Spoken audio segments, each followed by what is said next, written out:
Welcome to another Dojo Talks, my friends. Today we're talking about my own heresy. I have not told David and Kostya what I'm going to say. I'm just springing it on them, see what they say. And I'm going to back up a little bit. Kostya had a heresy.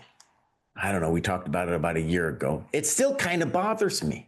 There he was like, longer time controls, I don't like it. Me and David kind of digged at him a little bit. I still don't feel like we got to the root of it. But in any case, it was like a fundamental difference in the dojo. We didn't even get to the bottom of it. We just had to let it go. In any case, I don't think it's a problem if we have big disagreements with one another. I feel like in general, like with the training program, we're pretty much eye to eye, but you can imagine, especially as time goes on, we might develop other ideas and maybe commit some heresy. So I'm just going to throw this out there. I mean, we have some pretty violent fights about details, small little details. Oh, yeah. That other people may never notice, but not really philosophical stuff. No. Yeah. Let's call it pedagogical or philosophical about the training program. Okay, but here you guys might be really mad at me. So I'm mostly, yeah. Go on. I'm just going to lay this out. You guys can get mad at me if you want. Now, here's the deal. So, as you know, I spend a ridiculous amount of time reading Willie Hendriks's books. So, Willie Hendriks, famous for this first book called Think First or Move First, Think Later, which when it happened, I just disregarded the thing. I was like, oh, what a dumb thing to say. I can't believe anyone said that. And, when you hear, you go through life and you hear a bunch of dumb stuff, you can't take it all seriously. You got to move on. It's got to have just sounds like Blink in the chess world. Yeah. So then, but I got into his work really from the historical stuff. Now, the historical stuff is all actually motivated to try to prove the point that he's making in that book, which is, I'm going to try to lay it out in its most basic terms. And I did a video called Silman versus Hendriks. We're going to have that thing coming out maybe before this talks comes out. I don't know, but that's already edited and ready to go. Now, what's the basic idea? The idea is that chess progress doesn't happen because some philosopher like Nimzovich or Tarrasch or Steinitz elucidates some deep fundamental thing and then has these magical words that comes out of his mouth. And then we all worship this person and the deep knowledge that they have. And that's how we got better. No, Willie's got a totally different view of this.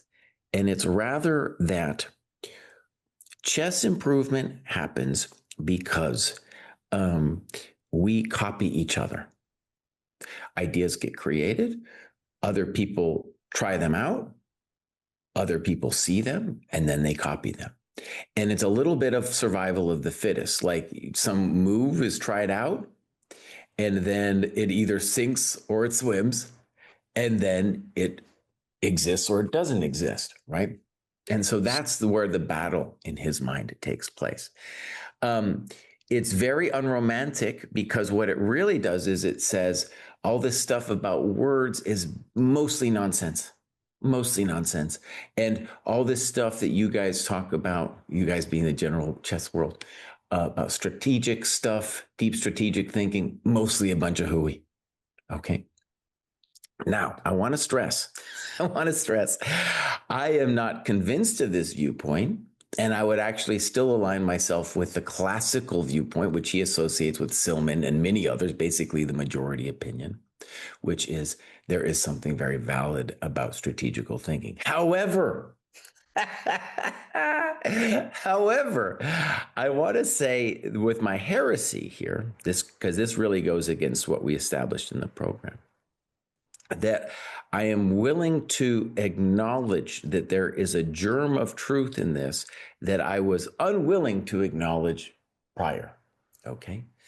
And one of the things, if you then follow what he's saying, if you want to take it seriously, what it is saying, oh, so you can learn chess by copying. Where does copying most clearly happen? It happens in opening study. So people do the openings and they're not necessarily even understanding but they're moving first and then thinking later.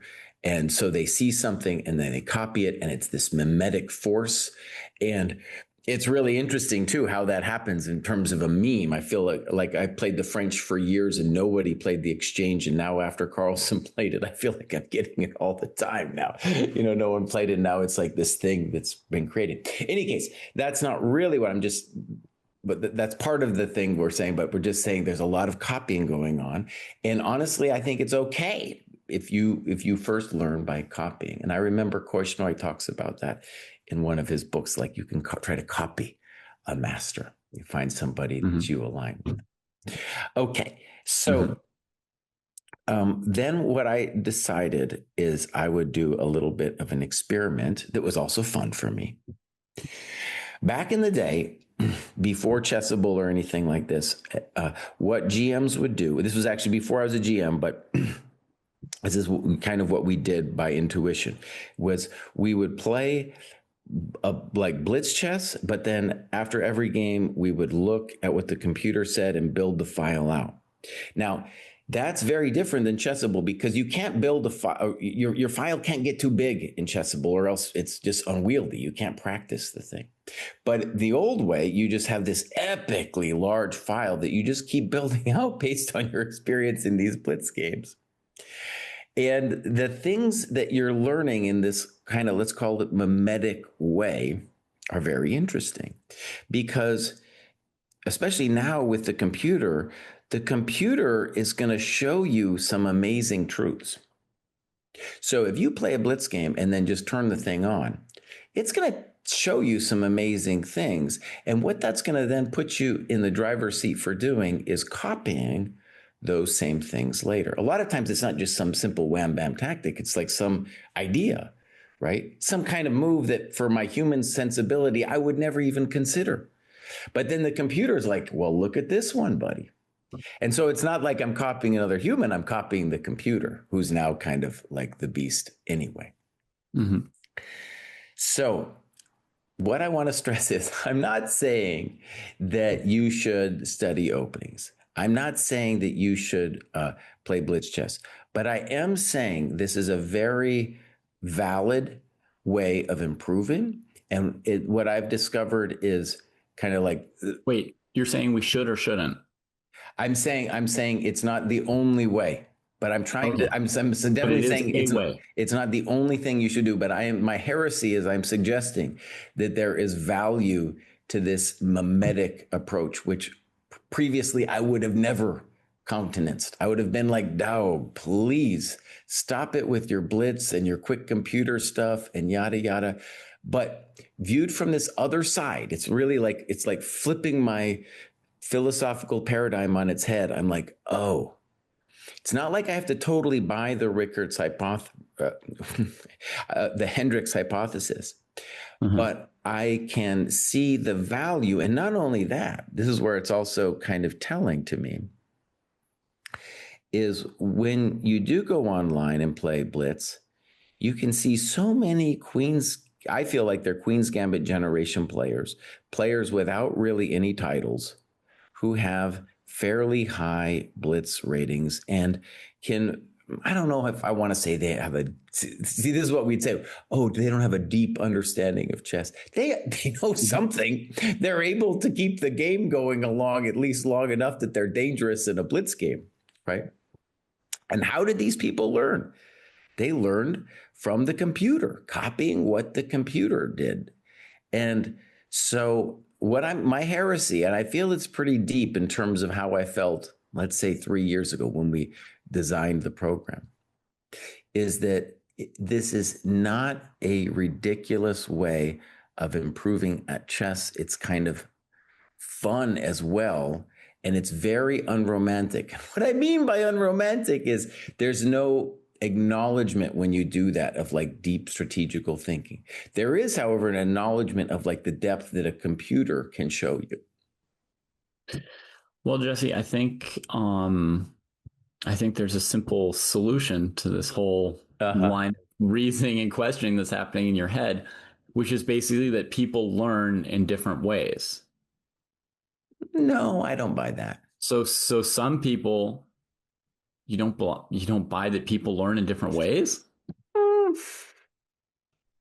Okay, but finish your Or point. you don't think that explains? Finish your point, and then let's hear you out. Well, like for example, and this answers other points too, like what you're saying about the Queen's Gambit generation, and you're saying it's kind of like monolithic how they've learned chess and how they're playing chess when you face them online. But in fact, you're facing people who, as you know, have like aphantasia, and other people who have like boosted memories, and other people who have this and that. And all those people they didn't all learn chess the same way. Some of them learn chess by watching videos on YouTube, right? Some of them learn chess by putting moves into a computer and seeing what the computer shot out. Mm-hmm. Some of them learn chess by doing 10 million tactics, right? Until they were 5,000 rated in tactics or whatever, or have puzzle rush scores of 60 or whatever, there's going to be all kinds of variety. Some of them are going to be better endgame players, and some of them are going to be better middle game players. So so I think that like ascribing like a whole generation learned a certain way. No, a whole generation has access to some new tools, but there are still people with different learning styles, different strengths and weaknesses naturally. They have to play to some of their strengths. They have to compensate for, avoid some of their weaknesses, right? Some people are simply bored by the Queen's Gambit, the opening, right? Okay. So they're just forced to play chess in a different way. Other people are like cool with the London system, right? And they play like a blitz game some people play a blitz game to flag you, just extend the game. They're not even trying to win on the board, right? They just make the game super long. So there's going to be a huge variety. And then again, let's bring that to your main point, right? Your main point that, it's possible to learn chess by imitating stuff. Well, yes, it's possible to learn chess by imitating stuff. It's also possible to learn chess by reading Nimzovich's work, right? There's like different ways of finding good moves, and there's different ways of preparing yourself and building the skills so that you can come up with good moves or reasonable moves, or some mix of good moves and reasonable moves. Okay, so what I just want to say to that is there's so many different ways to study chess, and we could argue forever about which one is the most beneficial. I feel like I still have some deeply ingrained ideas on that, but I feel like our consensus would have been 3 years ago, certainly my sense, was that playing Blitz and then looking at the openings in Blitz, that would have never, no. So when I say people learn the same way, I would have said 3 years ago, I would have said, no, I don't care who you are. You're not going to learn good chess that way. Well, let me opening sparring in, no? Yeah, I feel like, isn't this just opening sparring, like what you're describing in a way?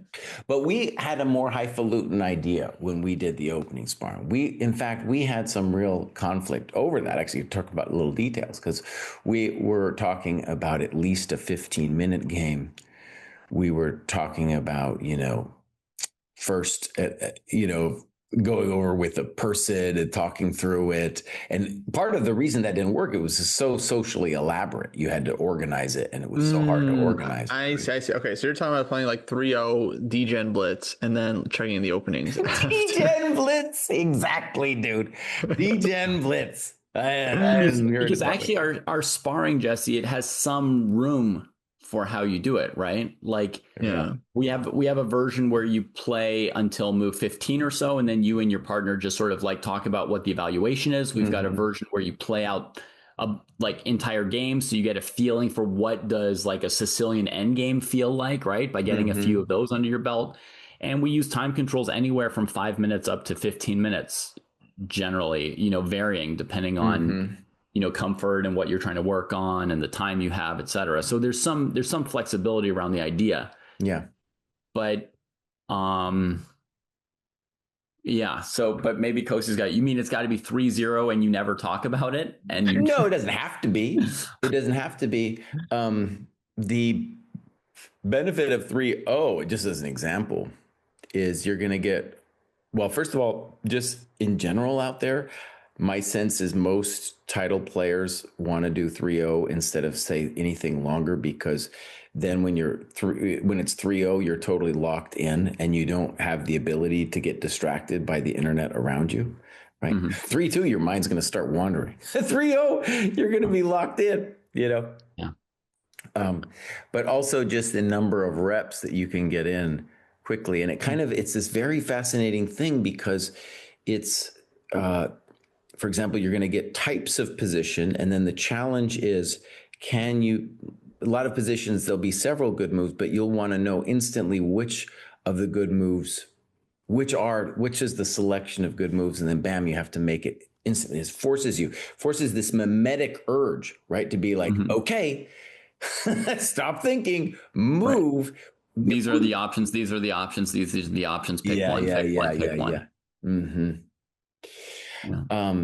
And also what I find fascinating about it is, it's not just the openings, but the computer is doing so many fascinating things now that just turning it on in a position that you recently kind of at least had access to, you were thinking about it, and then it'll show you something wild that humans hadn't really conceived of before. It's very powerful and it's fascinating for one. I feel like when I first did it, for example, when I first did that kind of DGen Blitz, as Kostya calls it, plus opening study, that was like early 2000s. And the computer would find some cool ideas, but now, oh man, it's finding some madness, dude. And it's kind of like just stunning and amazing to have this machine just telling you the options, mind-blowing options, and then you can, you'll have the opportunity to not only copy the specific situations, but then, sometimes there's a theme there and you're like, oh, I understand what's going on. Well, yeah, dude. Yeah. I mean, welcome to the dark side. Computers see all the ideas and they can show you cool ideas in your games.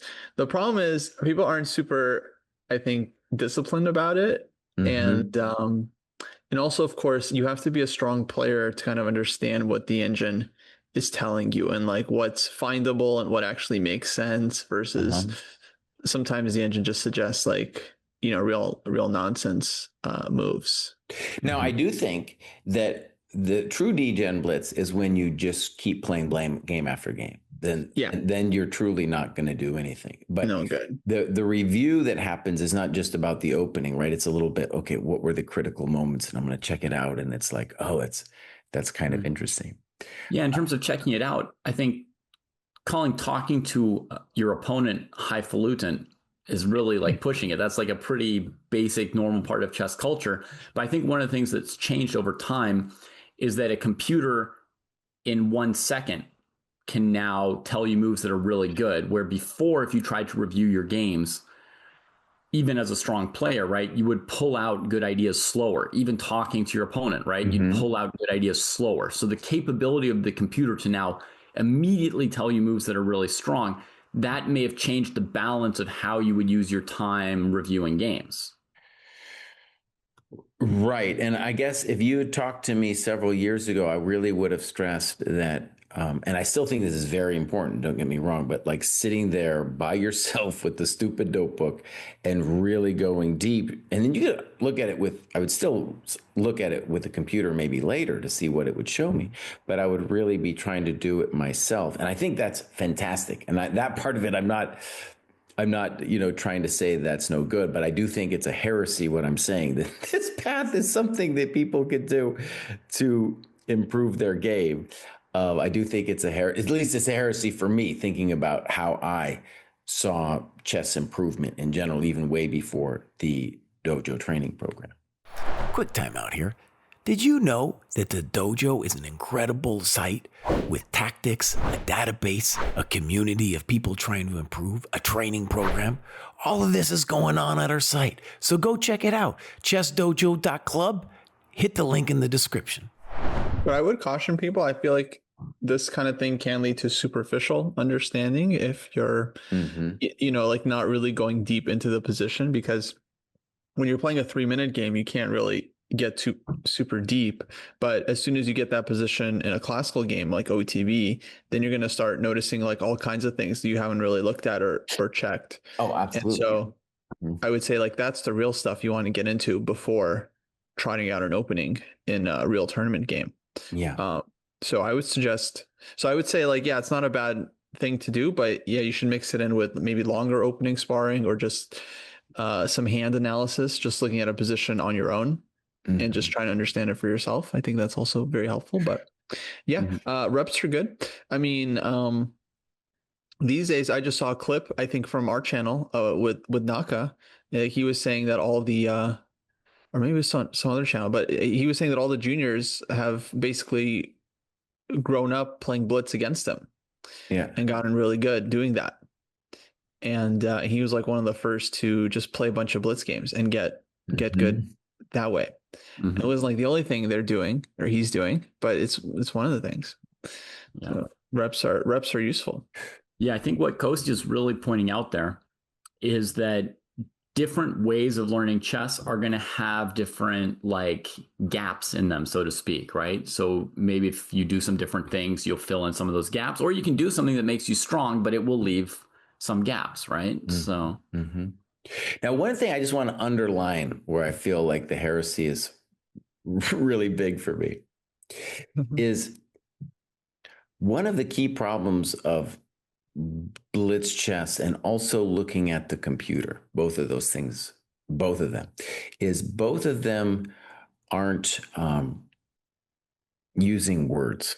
There's at 3-0, there's basically very little words going on. There's no story to the position, or there might be some unconscious, like you might have some unconscious memory of what you feel is going on in the position. But basically it's just boom, your instinct. That's why it's a mimetic thing. You're just kind of copying. And the same thing with the computer has no words.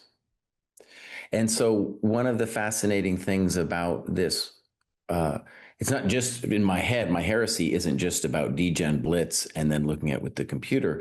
It's like, it's flipping the paradigm completely on its head.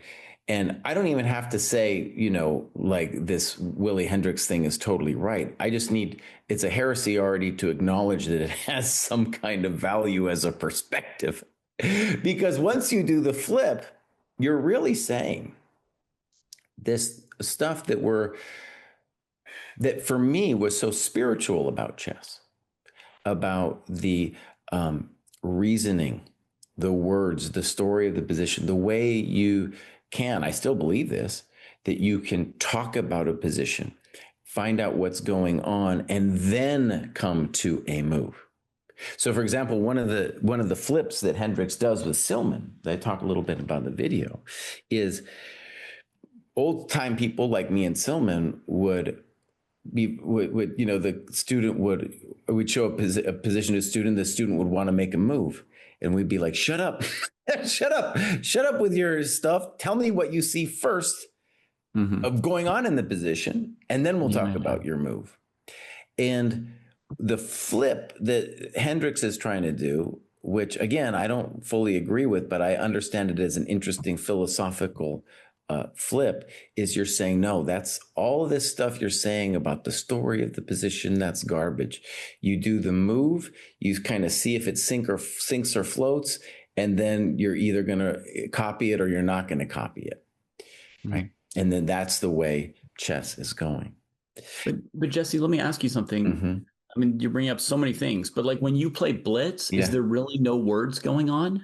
When you're playing on instinct, it's not based on like, rook to the open file, like keep all my guys defended, like they might bring stuff to my king soon, I should like prepare some defenses there. Like, there's some words going on. You don't have any words? there's some choice words. Yeah, I might be talking some smack, dude. Okay, so you just like, you're not even on my level, Jordea. That's all that you're thinking? No, certainly. Wait, there's words, but it's not like the kind of, I'm not using searching words. I'm not asking questions. I'm not like, well, what's the nature of the story here? This is where the mimesis thing, the copying becomes really interesting, because when you're doing something like 3-0, you're not actually searching for some story of the position. You already have the stories and you're just putting them into effect. right? You're like, oh, I've seen this kind of thing before. Okay, yeah. So not searching for new stories, but you're being guided by old stories of yours, no? Yeah. Don't they help you like go fast? Yeah, no, and I think that's definitely part of this new copying culture or idea, if you will. Yeah. Right. And I'm not much of a Blitz player, so that's partly why I'm like asking you guys this stuff instead of maintaining it or saying it or something, right? But like for me, I feel like a lot of times my Blitz play is like super superficial, like very superficial and like safety first kind of approach. Like I'll see like an attacking move that looks like interesting, but I'll say like, well, this guy's kind of like a chump who's wasting time. I'll bring my last rook to D1 first. I'll play rook A-D1 before I play bishop H7, even if it already looks like bishop H7 is probably good, right? Whereas in a classical game, I would sit and calculate, does bishop H7 work or not, right? Or maybe I have to sack in E4, E5, and then bishop H7, right? Like in a Blitz game, I'm basically just bring out all the dogs, like put them all on their best pieces, on their best squares. Oh, there's one badly placed piece. Let's improve that, now anything should win. And now, it's like, it's like played to win a high percentage of the time without a huge calculation burden against weaker opposition is maybe like how it's sort of like trimmed. I think that's generally right. Like good blitzers are described as players that have like kind of safe openings and they make like good quick moves. They don't blunder much and they like spot quick tactics. The only thing I would disagree is that like bishop takes h7 always works in blitz. So you should just like so I should just go for it. So yeah, as long as there's no piece defending h7, you should just do it. If I've checked, there's no knight on f6. Yeah. Yeah, exactly. But yeah, I think it's mostly like instincts based. Yeah, you're not really reflecting on the position like you would in a longer game. So I think there's room for both. There's room for both in one's chess.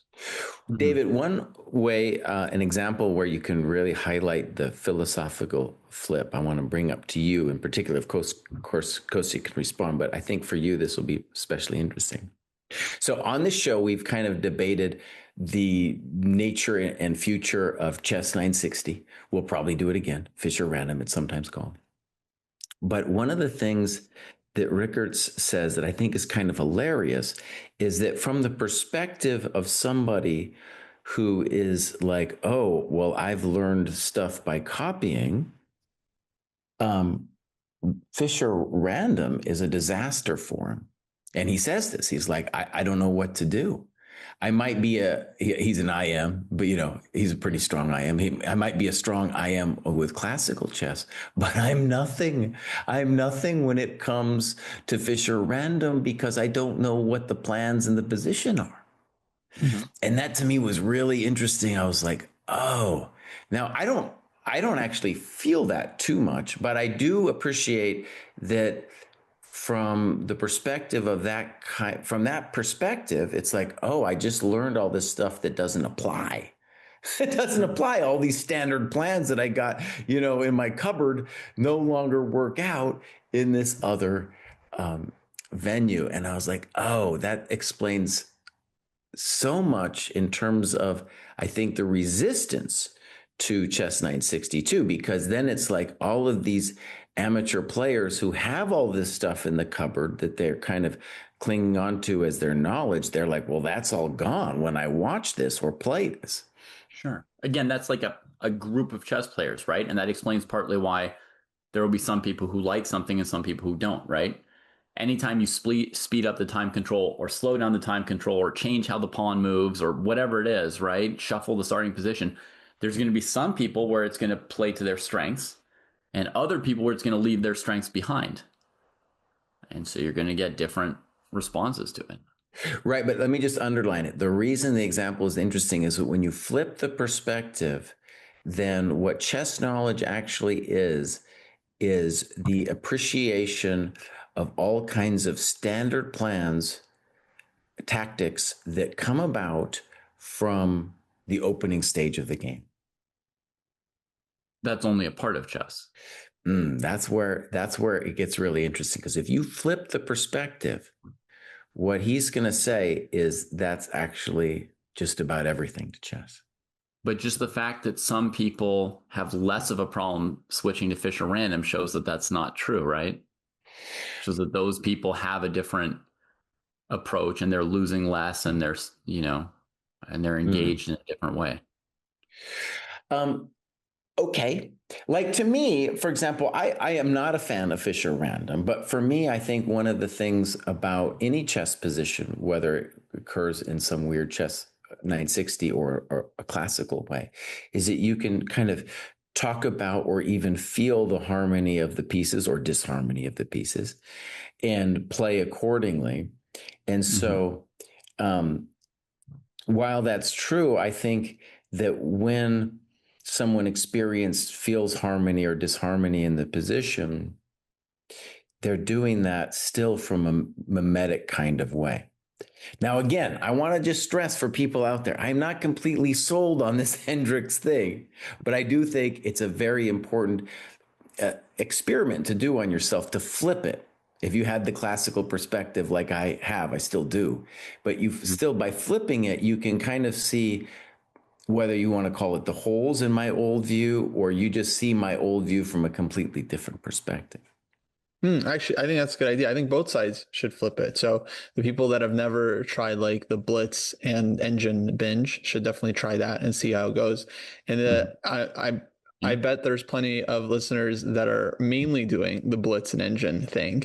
And I would encourage them to just sit in front of a chessboard, OTB chessboard, pull up a position, could be from a book or from whatever, and just like, just look at the position for like 10 minutes without checking a screen or a device or anything. And just think about your thoughts, how you evaluate it, what some of the best moves are for both sides and what the evaluation is after that. So both sides, I think, should try the other side of the, the chess studying coin. Yeah. And there's probably, I was just going to say, and the other thing about it though, is it goes beyond chess, because you can flip that perspective completely with anything.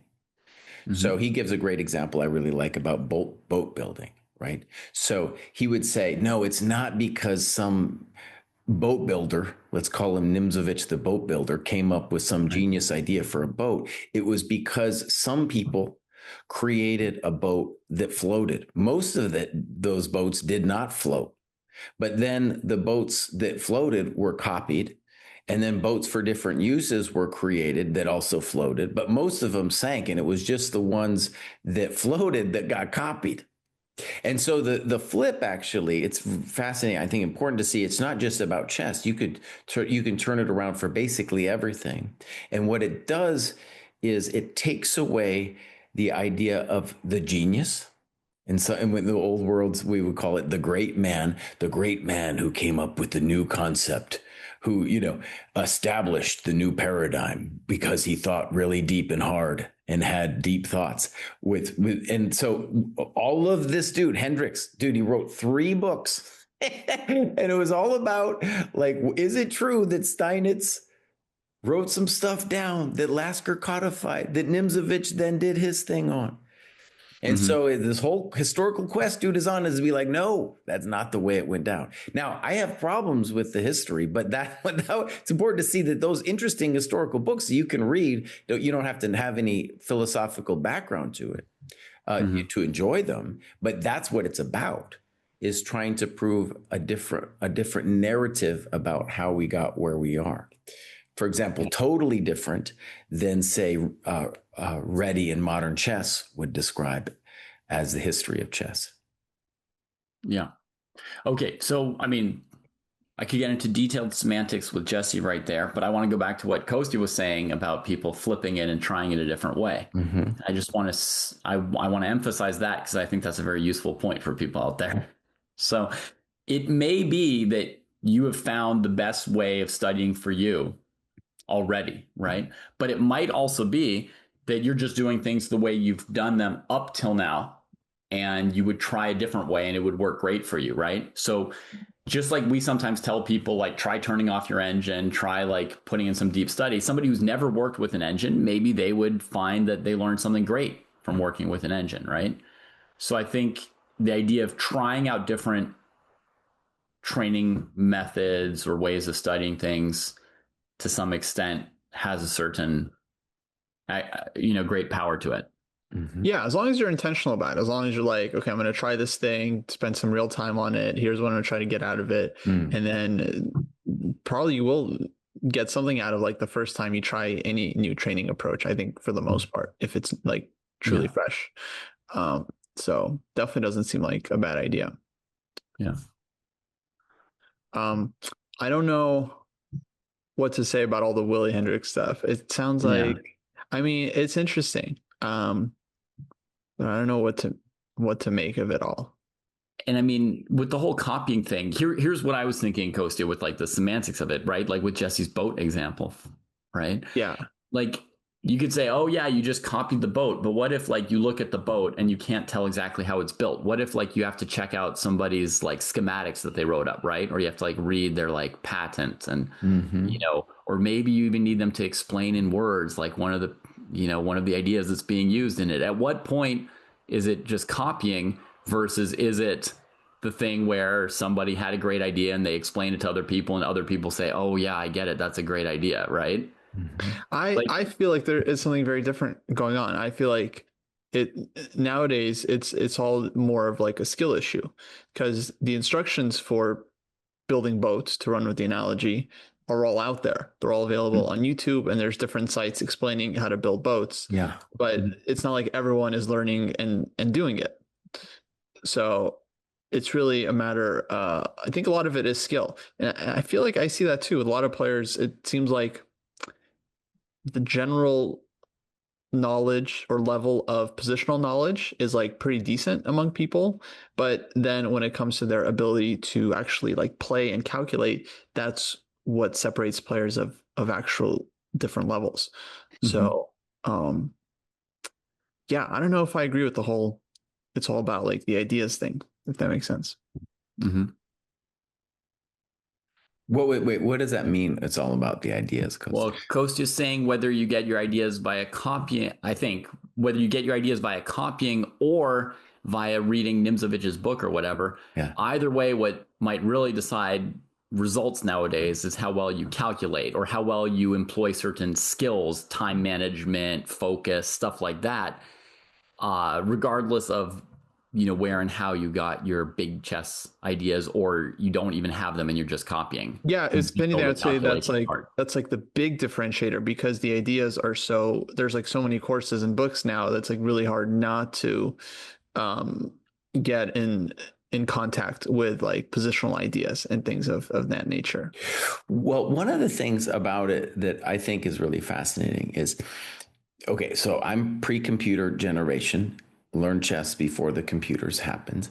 And when you were talking to people at that time and you read books of that time, we were really completely clueless how many tactics were under the surface. We were completely clueless. And when you looked at a game annotated by very strong players, they were missing a lot.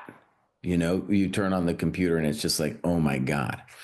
So one of the things that happened with computers that I feel is a copying is computers are the ones that showed us really what calculation is all about. And so nowadays people are copying the computer by getting good at calculation. Whereas back in the day, it's hard to even imagine this, but there was kind of a sense of like players, when we said somebody was strong, we were referring some to their tactical ability, but really like, oh, this dude's got some strategic depth. This dude, can bring it in terms of understanding what the game is about. And so it was about plans and strategy. And yes, you don't want to drop basic tactics, but the value of tactics was placed way below, and calculation way below what we now see it as. There was definitely like an idea that you could win a game without quote unquote ever calculating. Right. And that there were some players with different styles, some players who would calculate a lot, right? But that there were some people who could beat you deliberately creating and playing a game where they never had to calculate. Right. And if you watch like top level chess now, it looks increasingly difficult to win a game without calculating, right? Because they find ways to bring up the tactics, partly because of the knowledge that there are more tactics there to be found and to be brought up. Right. And chess is just a very tactical, very concrete game. Mm-hmm. So, yeah, naturally good play. It's just going to have more tactics. It's going to become more tactical. Yeah. One thing that I've put on the schedule for future talks, but I just want to touch on it briefly here because it pertains to this a little bit, is so recently Naka lost a match against the computer with rook odds. It was a 3-2 time control, so it's not classical or anything. But that to me was so stunning. Rook odds, dude, rook. And what it showed to me in that was like the beast is now so much stronger than us that the things that we called mistakes we had no understanding. So just to give you a sense, like back in the day, you'd say things like, oh, it's basically impossible to beat a strong player as black. As black, that's just one tempo. We're talking about a rook here, man. We're talking about a rook. Yeah. So we'll talk about that more, but I just wanted to bring it up because it shows the increasing gap that's so stunning. And what that gap tells me, or it suggests to me, is there's this whole unplumbed area now ahead of us where the machine knows better than we do. And it's honestly partly a beautiful thing. It's like, oh, there's this huge horizon of stuff that we didn't even know was out there as chess players. Mm-hmm. There are a lot of ideas, but the question is, for me, it's like whether this stuff is findable over the board. Mm-hmm. So I feel like, I don't know, a lot of times, the engine just suggests ideas that one would never even consider OTB. And then the question is like, is that useful? Is that just like an interesting tactical idea or pattern that maybe can come up every once in a while? Or is it actually something that's like useful? And I don't know, I feel like the stuff that you figure out yourself and then confirm with the engine, I feel like that's the stuff that's like actually going to be like the juiciest, like most like, nut butter knowledge that you need. Those are going to be your best weapons because you're able to handle them and deploy them and use them. I mostly agree with that, but I just want to just flip it again and say what I've seen with the DGen Blitz plus the engine is it immediately throws you back in the ring and you're going to get the same positions again. So all of a sudden you're able to try out this stuff in a kind of move first, think later way. And it is like suddenly you get used to it, right? It's like, oh, now I'm kind of playing like the machine. And, I'm an older dude. And you can just imagine like these kids like Faustino. I don't know how old the kid is, 10 or 11. How is he doing it? How did they get good so fast? That's the kind of garbage they were doing. It's not even garbage, but they're copying the machines, right? Mm-hmm.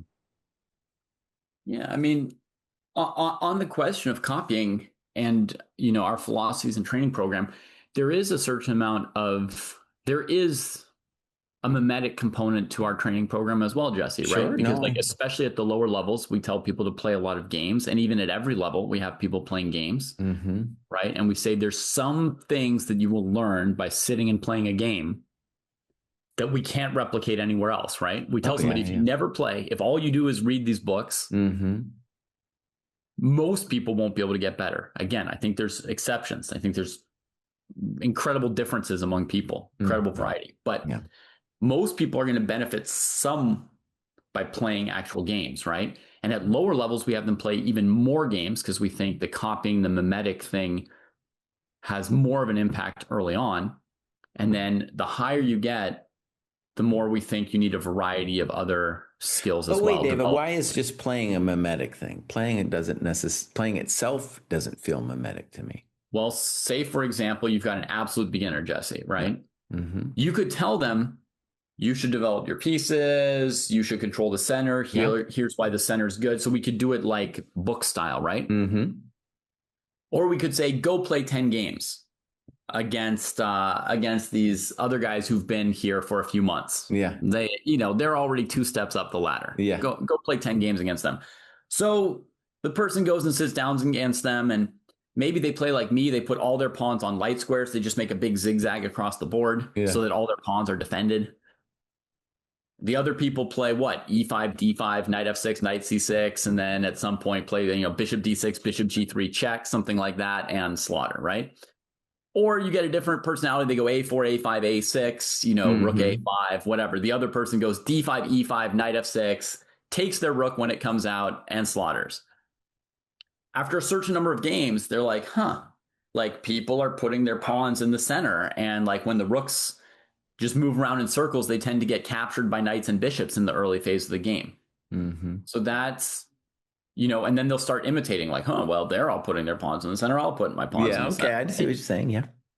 So that's like a simple example of the fact that I think we do all believe to some extent that this like copying does exist and is a way of getting better. Endgame algorithms, perfect example of mimesis. Yeah. So, I don't think there's just one way. I think different people benefit from different ways. I think there are big ideas and they help people and they're useful shortcuts for some people.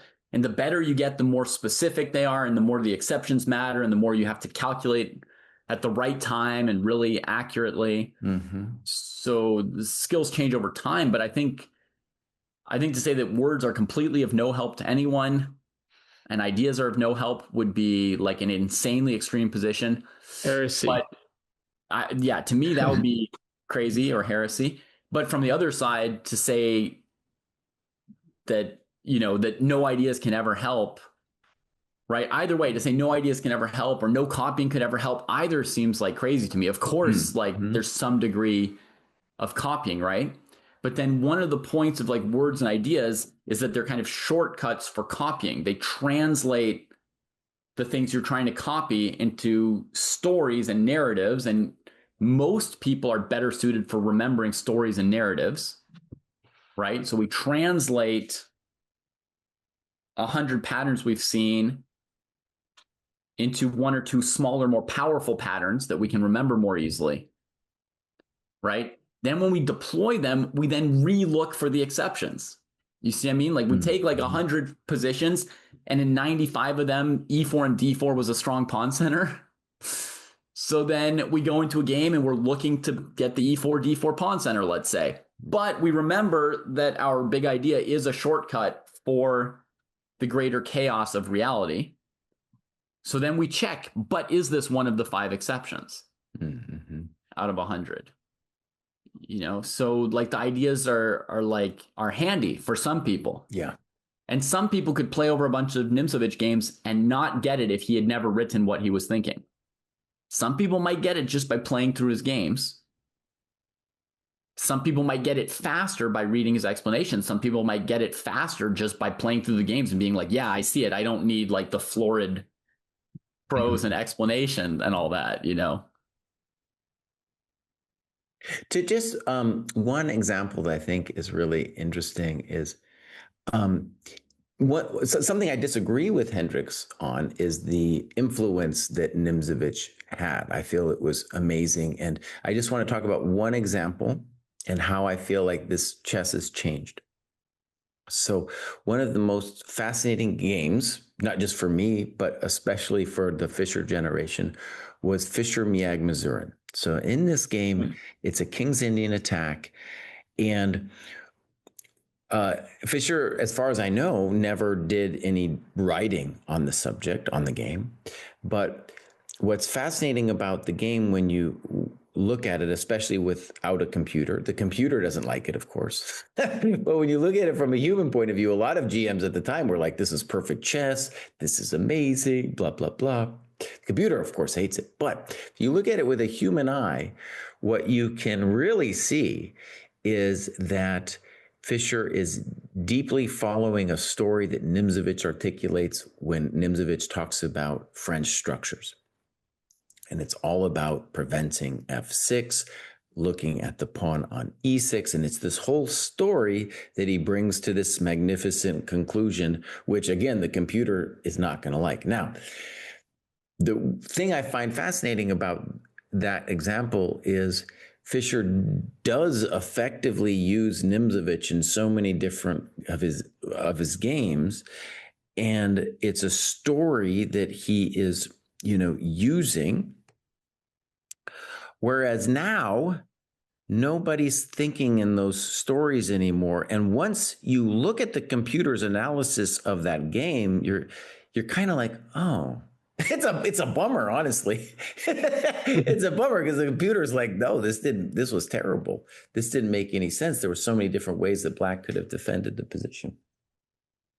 So I bring it up because I feel that Nimzowitsch and that generation were creating stories like when you think of Petrosian in positional chess. I mean, what is he doing? He's implementing Nimzowitsch and improving on Nimzowitsch. That there's that generation of players using these stories has now been supplanted by this newer generation that is move by move and is looking really at the game in a computery kind of way instead of one with stories. Yeah, it is a bit sad that stories are gone. I was recently looking at an annotated game from like 1 or 2 years ago, and the player was talking about the opening where Black in the Queen's Gambit declined made like 4 moves with the dark square bishop, like bishop e7, bishop c5, and then bishop d6. And then every move kind of made sense. And then he just wrote in the annotations like, yeah, this is modern chess now. It doesn't matter what moves were played beforehand. What matters is the position you have in front of you and just playing the best move. And it's just like a very concrete kind of mentality to it. Yeah.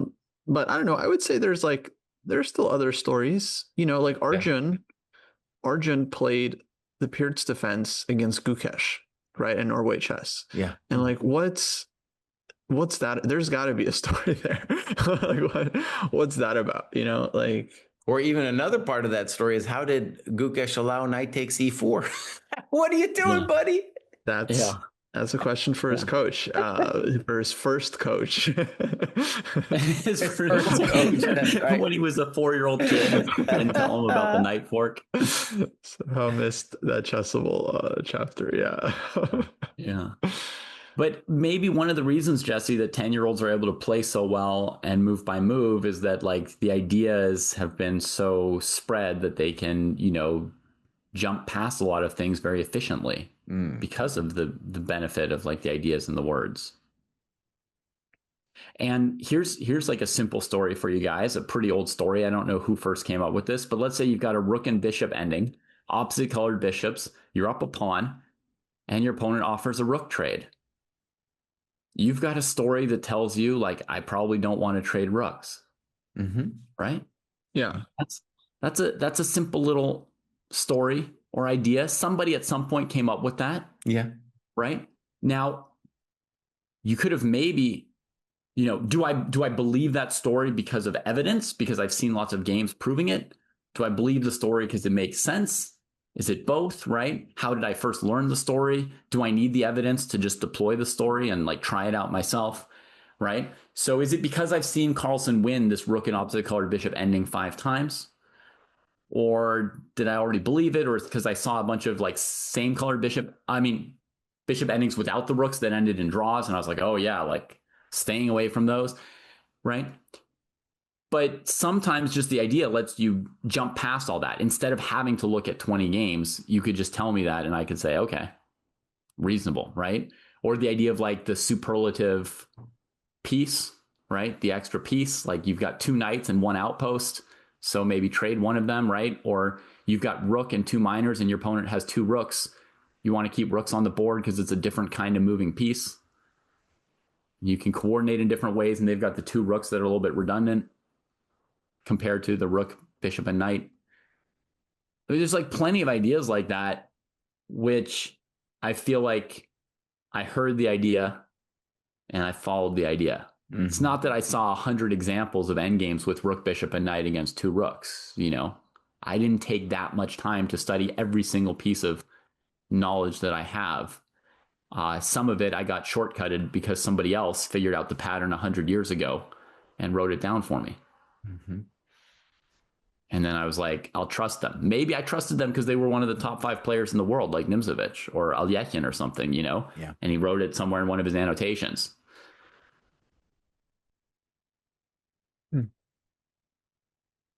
I don't know. I don't know if I think of that kind of stuff as stories versus just like principles. I don't know if that distinction is important, but for me, it's more just, yeah, I would say principles or rules or concepts or ideas.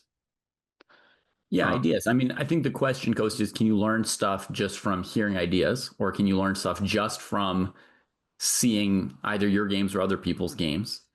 Or can you learn things in both ways, you know? Yeah. No, I definitely think there's multiple ways to learn it, but I think one of the best ways for it to stick is to see it in someone else's game, because then you're like, oh, this is a known thing that someone has observed. Mm-hmm. Especially if they put a name to it, then it's very easy for it to stick in your arsenal too. Mm-hmm. Yeah. All right. I was vulnerable today. I was vulnerable. I came out of the closet. And how do you feel? Were we polite enough to you? Or I think you guys were far too gentle. And I think honestly, here's what I think. I think that philosophical switch hasn't sunk in, like how powerful of a viewpoint it is. I'm not saying it's right. I'm just saying one of the interesting things about philosophy is you flip the viewpoint on itself. And you can often see things in a totally different light. And so I feel like maybe later tonight, you're going to be like, oh, or maybe the listeners as well, like, oh, damn, this is a completely new and nihilistic world, Jesse, and I'm not sure I want a part of it. Something like that. Yeah. How much Blitz are you playing? Recently, I allowed myself, it was like a free pass to play some Blitz. So I was playing some Blitz, but I was unlimited, you mean? What's that? An unlimited pass? No. No. I have obligations in life. Nothing is unlimited. But I played a lot of Blitz recently, and I was, building out my files in the old way that I used to do. Just kind of letting myself explore it, as maybe kind of a fun thing, a learning thing, and also just this philosophical switch kind of thing as well. I let it ride a little bit. Yeah. Okay. Alrighty, I'll end it there. All right. Bye.